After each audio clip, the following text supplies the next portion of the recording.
Stoffel, thanks very much for joining us, and sincere congratulations. What a way to start your 3.5 career. And I know it's a schmaltzy question, but did you ever imagine that you could win first time out in 3.5? Well, I don't think I imagined I could win directly from the first race. I know winter testing has been really good for me, and I know I was at the front every time we went out. So I was kind of expecting running at the front, but winning in Monza at the first attempt, that was a bit too much to think about. So yeah, I'm very pleased I have done this result, and I hope I can keep this up for the season. Well, it's amazing, and not only was it a great win, but you had that problem with the Michelin. Well, I say the problem with the Michelin. I mean, those of us that remember Michelin in Formula One remember the days when you could do a Grand Prix virtually with a blistered left front or whatever, and it's just amazing how you managed to keep that tyre together after flat spotting it like that. Yeah, sure. I mean, it was a very hard race. After about 8-9 laps, I flat spotted my tire, and there were still about 30 minutes to go in the race.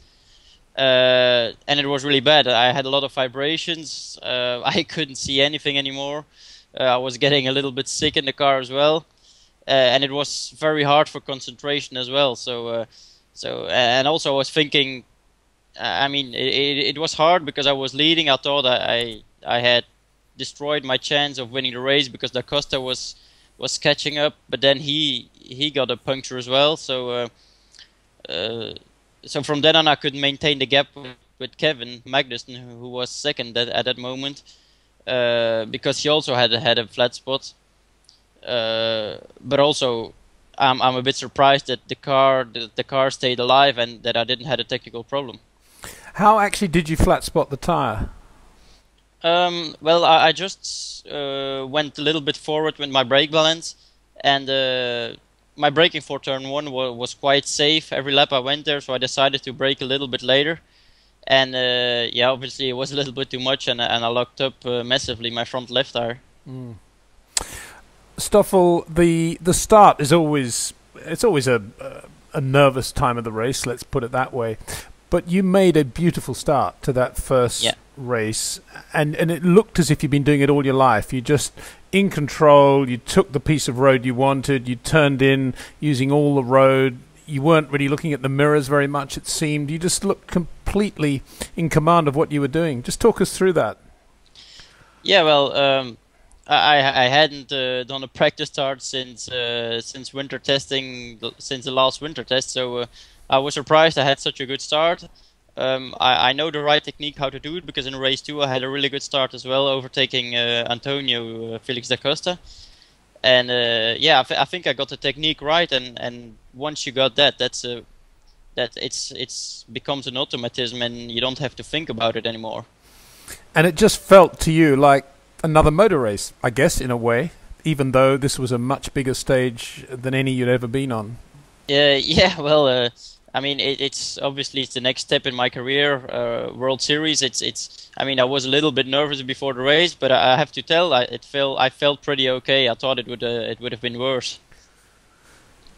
And then the second race, you had a very, very close-up view of Antonio, of Kevin. Very good racing there. Tell us about those two guys and racing closely with them. Yeah, we had a really great race.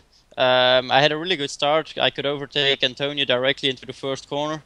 But then I tried to push a little bit too hard, trying to break the toe in Monza. And I made a mistake out of the last corner. So that allowed Antonio to get alongside me, and we went side by side in the first corner. My brakes weren't quite up to temperatures, so that's the reason why I went straight over the bumps and across the chicane. And when I went over the bumps, the anti-stall system came in, so that's why Antonio and Kevin they passed me.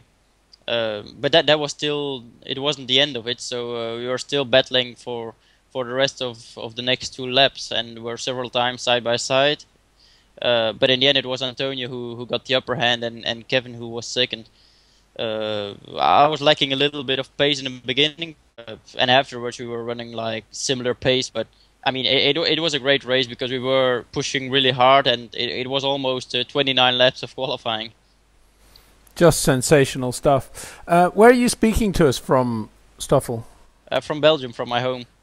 And tell us a little bit about your life, those trophies in the background, Yeah. exactly where Well, you live, etc., etc. yeah. Well, I live near Bruges. Um, yeah. Well, those trophies you can see in the background, they are obviously from last weekend, from Monza. I enjoy being at home now. It's always nice to have a bit of to relax a little bit between the races. Because we're not spending a lot of time at home. I know what I think about Richard Dutton. I mean, what a guy. He's running, I think, 8 championships this year, 20 different drivers. But what a job he's doing in World Series. What a team. Tell us a little bit about Fortec. Yeah, sure. I mean, he's running a very big team. They have a lot of drivers in their team, and I think it must not be easy to run all those kind of categories and being successful in all of them. Richard, he wasn't in Monza, unfortunately, because he was at the Formula Renault 2-liter race in Hockenheim. But anyway, the team they did a really great job.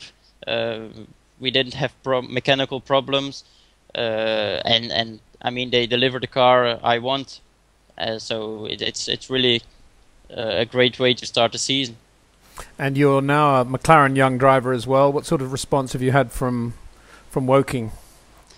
Well, they were really happy. They followed my results as well during the weekend. They watched the races, so they were happy about the results. And I think also they couldn't imagine a better start of the season. But I need to work on those little details that can make me win again now, and try to keep this up for the future. Well, you're right up there with another of the young drivers, Kevin Magnussen, and obviously Antonio Felix da Costa, another driver you've got to beat over the season. Next race at Motorland, lovely circuit in Spain. Bet you're looking forward to that. Yeah, sure. We were really quick there in winter testing, so yeah, I'm looking forward to that. It's maybe not my favorite track, but I know we're gonna have a good car there. And anyway, there is a championship race there, so you have to make the best of it.